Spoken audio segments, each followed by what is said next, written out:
Quý vị các bạn, trên hình các bạn thể thấy đây các linh kiện trên Vsmart Joy 3. Đây là pin của Vsmart Joy 3, chân sạc của Vsmart Joy 3, loa ngoài của Vsmart Joy 3, loa trong của Vsmart Joy 3.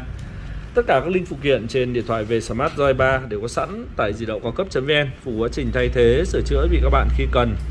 Những khách hàng ở xa không điều kiện đến với di động cao cấp.vn, cần một địa chỉ thay mới, khắc phục full các lỗi sự cố liên quan đến phần cứng phần mềm trên Vsmart Joy 3.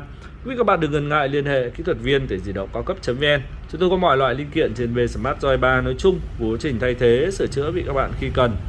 Những khách hàng ở xa không điều kiện đến với di động cao cấp.vn, cần một địa chỉ thay mới, khắc phục full các lỗi sự cố liên quan đến phần cứng phần mềm trên Vsmart Joy 3.